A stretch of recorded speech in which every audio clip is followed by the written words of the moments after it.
It's Christmas time! It's Christmas time!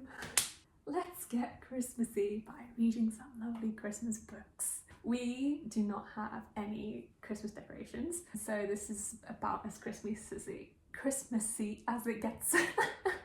I have these from last year, luckily, to get in the mood. And there's this nice fireplace on Netflix.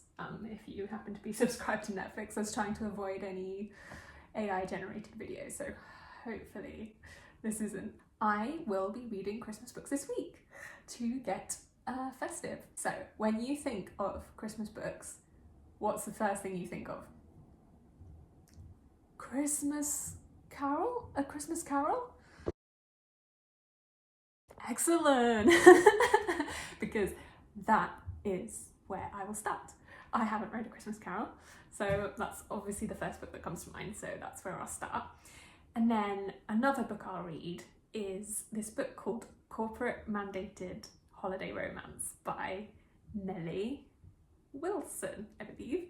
That intrigues me because it looks like it's sort of like anti-capitalist or anti-billionaire, which I think is an interesting take. I know that there are a few billionaire romances out there, so I thought reading something a bit like anti-consumerist would be interesting. And then for the other, I'm not sure. I want to read at least one more book.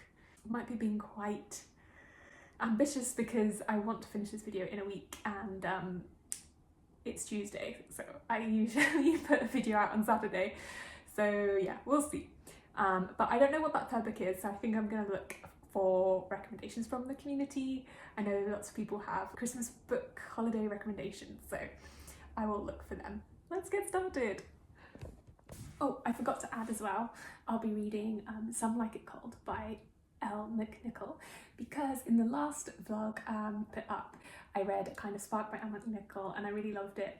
And Some Like It Cold looks like a wintry book, so I think it'd be good to read in this vlog as well.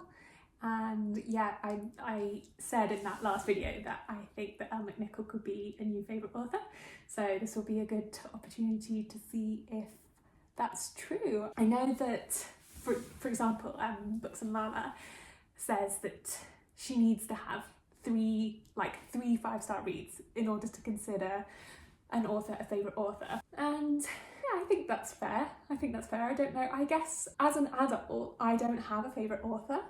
I have, as a kid, I would have said my favourite author is Jacqueline Wilson, and I'd read so many of her books. Definitely not all of them. I kind of aged out of her books. And she's a prolific writer, so she's still writing. But I have read, now she's writing like the characters that I read as adults. So I read the Girls in Love one. The name is escaping me off the top of my head of what the adult version of that was.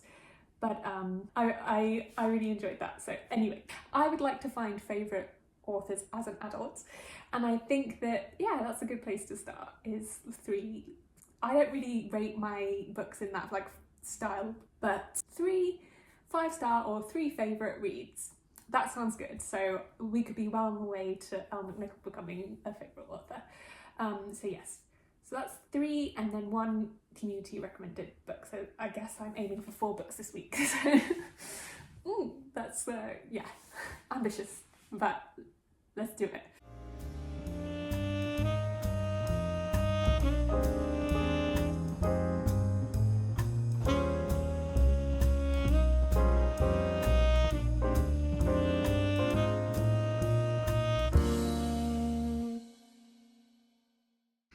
Am I gonna keep these on for the whole vlog?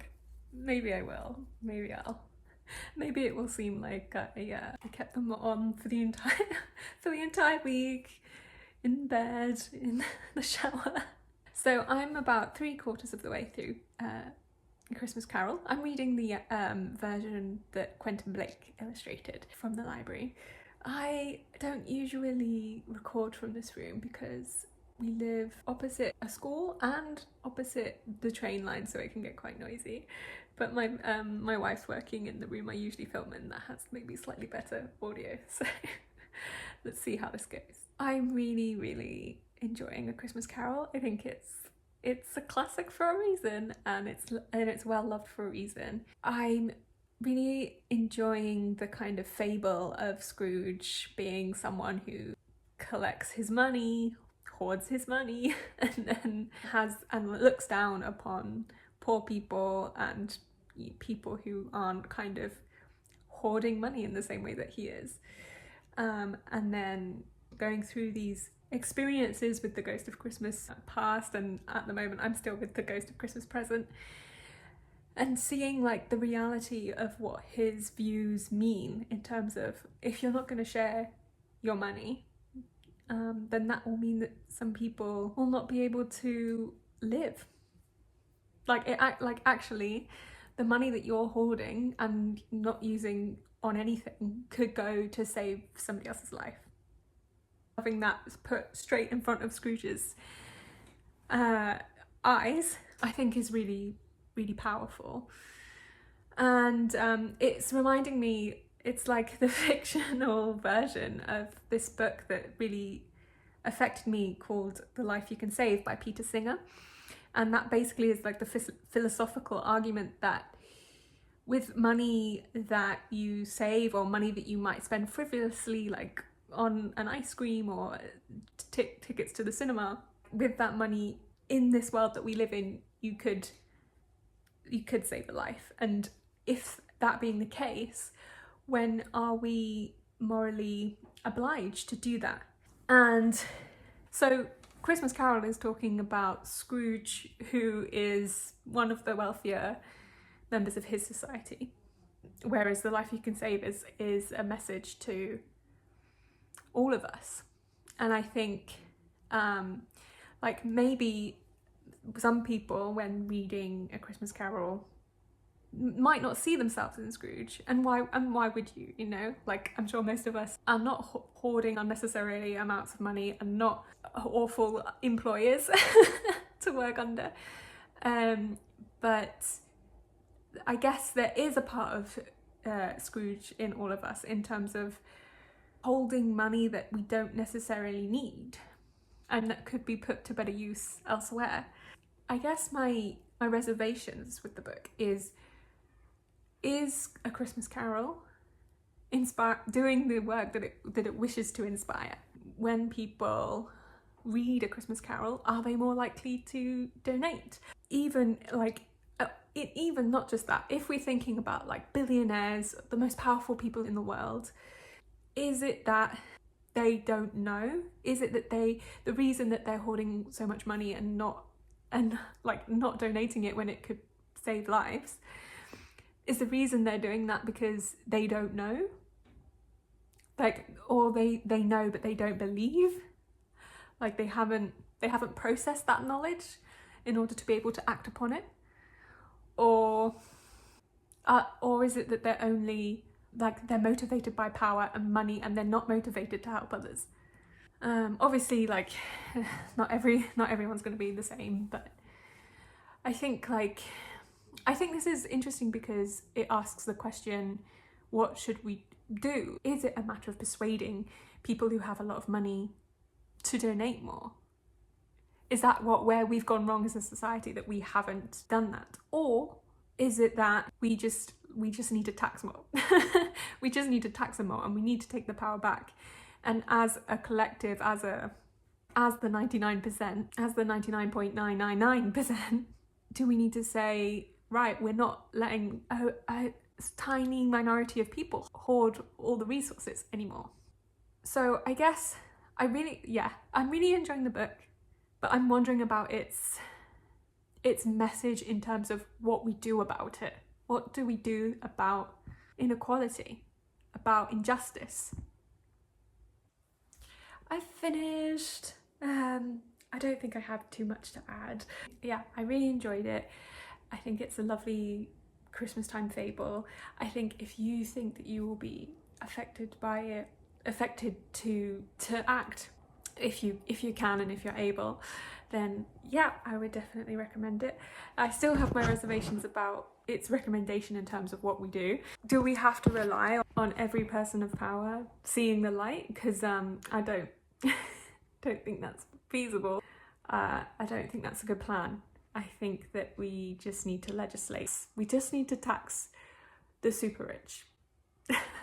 I'm a big fan of Gary's economics. He talks a lot about how essentially we're heading, he talks about Dickens as well. He says that unless we start taxing the super rich, we are heading towards a Dickensian society. Yeah, I guess I'm thinking about that. As I read this is a note to me, because I think that's something that that's like a problem in my thinking, that I've thought like, oh, if I could just convince, or if we could just convince these people that they need to do this, but it's like, no. It's just not a sustainable idea. But like, if the story of Scrooge was not that he had these experiences with 3 ghosts who were showing him the consequences of his behaviours and he came to the decision himself, those spoilers, that he would share his money. If instead it was, there's this new law and you have to pay tax now, and that money is going to go to healthcare and making sure everybody has enough food, it would be a very different story, wouldn't it? But ultimately, I do think that's what we need to do. So anyway, I think that's the end of my thoughts. Yeah, please let me know if you've read it, or if you want to read it, or yeah, let me know what your thoughts were. I am now going to be reading Corporate Mandated Holiday Romance, which is also kind of anti-capitalist, I think, in its leanings. So maybe I'll use that in the thumbnail if all the books align, but I don't think all the books will align in theme, so we'll see. We'll see, but I'm enjoying the theme anyway.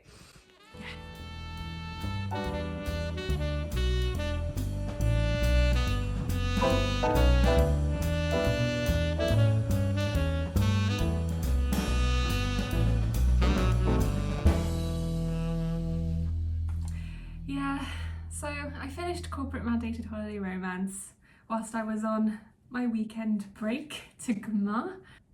Unfortunately, I didn't really like it.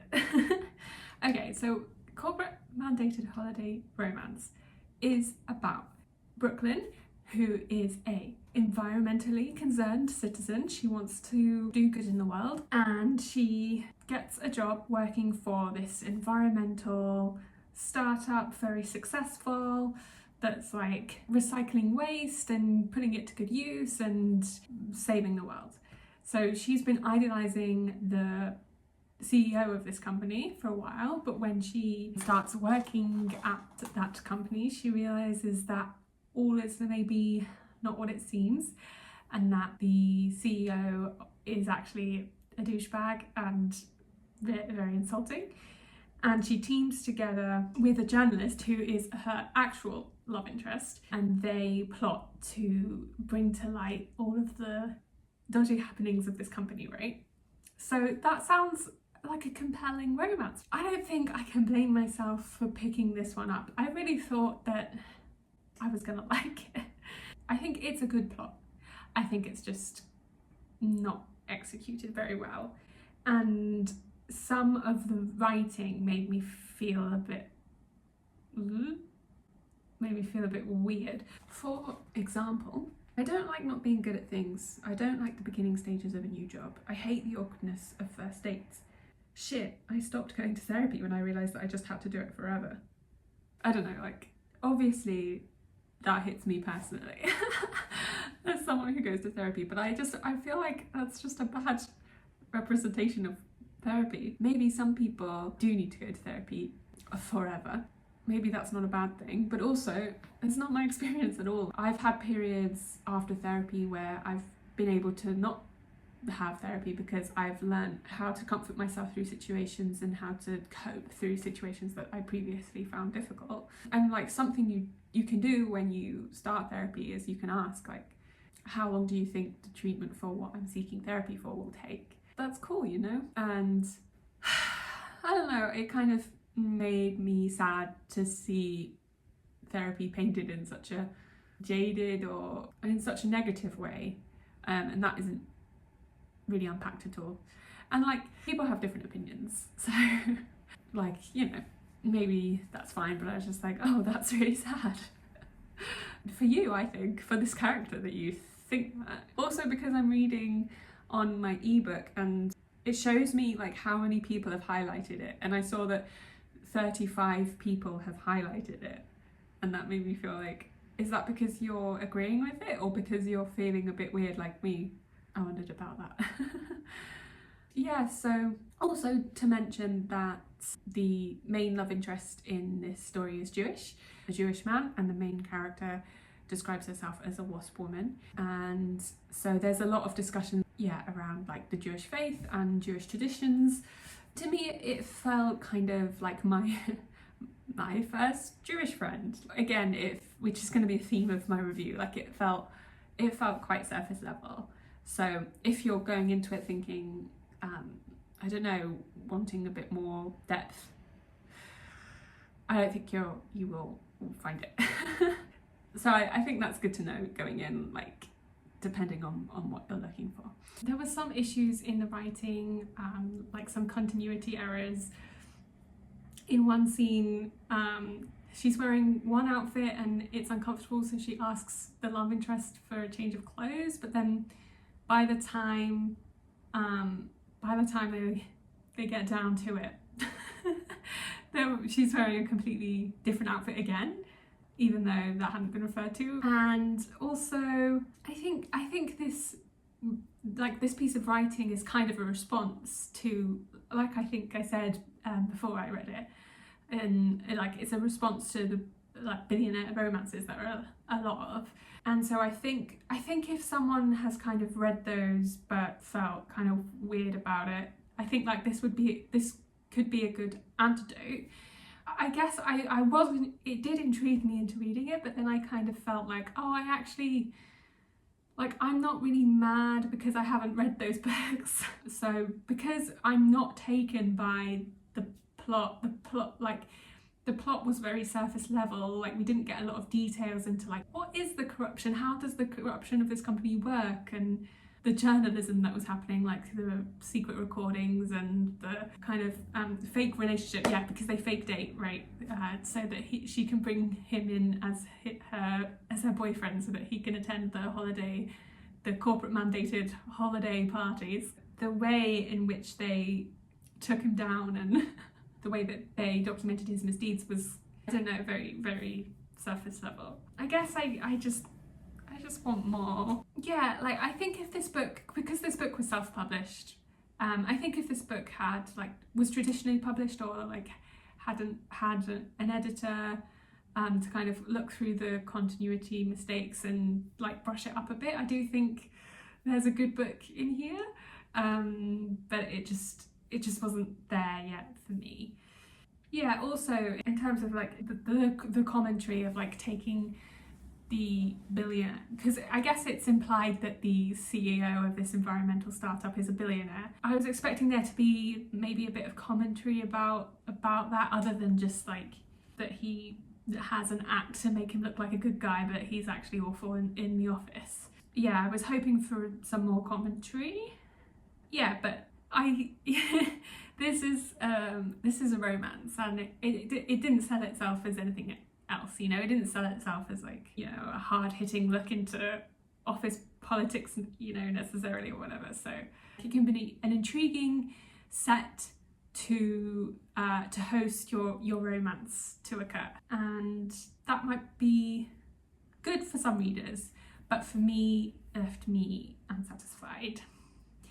And so, yeah, I guess this is adding to my list of reasons maybe to stop reading romance. I'm always hooked though if you give me if the blurb is interesting, then I feel like I'm always hooked to read a romance.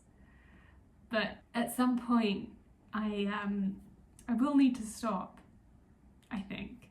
Or at least have a higher kind of barrier to read. Because I don't want to keep making reviews that are really negative, because that just doesn't feel very nice. I'd like to get to know my reading better, and so that happens less.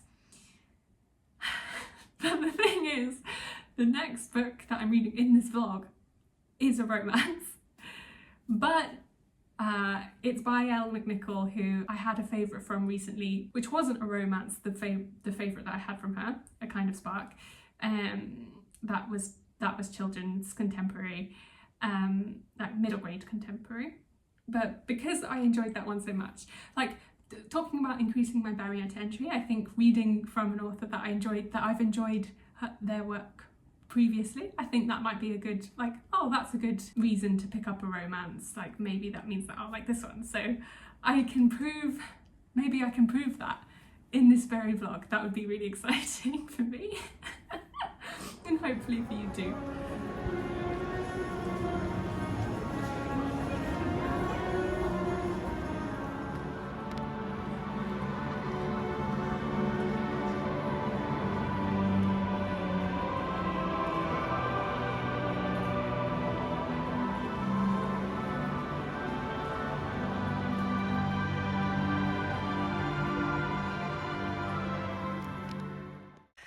Okay, the light is dying. Can I finish this vlog in time? It is Christmas Eve. I've totally overshot the allotted time that I set for this vlog. So it's been a week and a half, I think, since I started. Yeah, I didn't get around to doing everything I wanted to do. So I guess recommended book will have to wait for a different vlog. And a recommended Christmas book, maybe we'll have to wait until next year. So, I'm sorry. But I have now finished Some Like It Cold by Elle McNicoll, and I can report, drum roll please. Oh, you're on the box, you can see the box. I was trying to cover the fact that you're on a box. Anyway, yes, I really liked, maybe loved Some Like It Cold. So it's been a success. Yay! Right, so Some Like It Cold by Elle McNicoll. Jasper is studying psychology at university and she's back home for the holidays, but she has a secret that she has to tell her family, and that she might not come back to Lake Pristine, the small town where she's from. Meanwhile, Arthur, an old friend slash nemesis, is shooting a documentary in the town, and who knows what small town secrets he may uncover.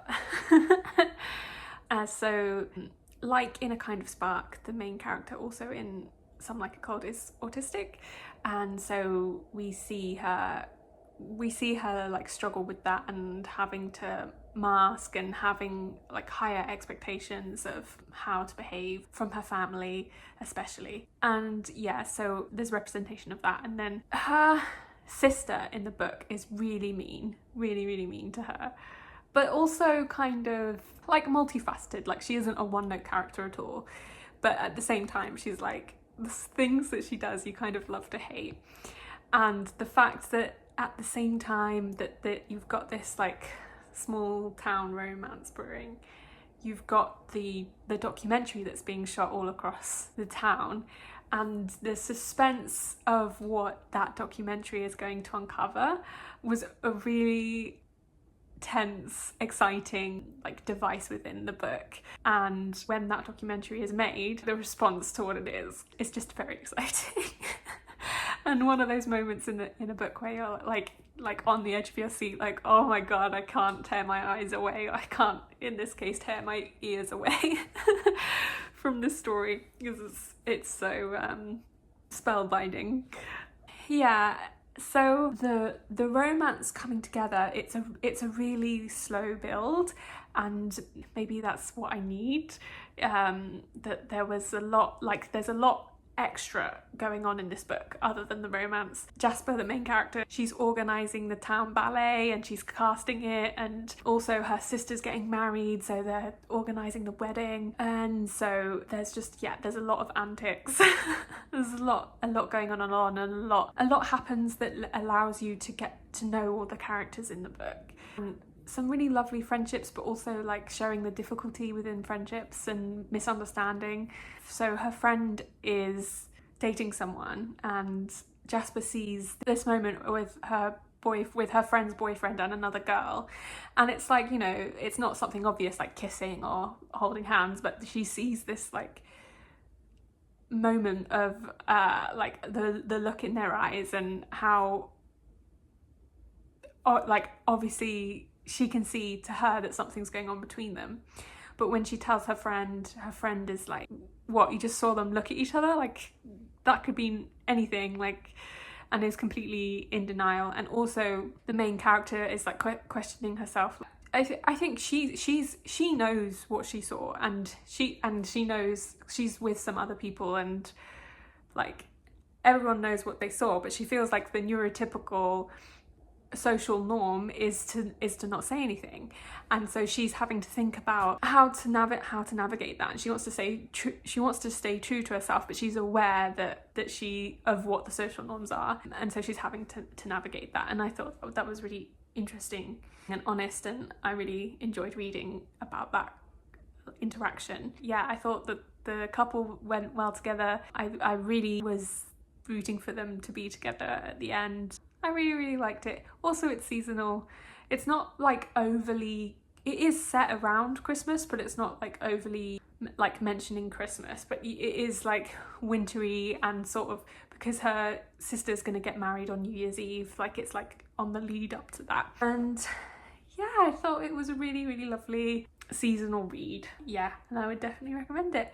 And I feel justified in picking up another romance, even though I haven't been enjoying them that much before. So I think, yes, I think picking up one from an author that I know that I love. Also, maybe avoiding insta-love stories and looking for blurbs that kind of are hinting at more of a slow burn, and maybe more of like just more going on in the story, where maybe the romance isn't necessarily the main event, or well, I guess it is leading up, it is kind of the main event, but it's not what the whole story surrounds itself around. So I think that's it from me. I'm not sure when this is going out, maybe on Christmas Day, maybe after if I need a bit of extra time to edit. But I'm wishing you a very lovely winter season. I hope all is well with you. And yeah, I hope you enjoyed this vlog. I really did. A good time, even when the books were not my favourite, I still had a really good time. So yeah, Merry Christmas and Happy Holidays. Have a lovely season. Bye!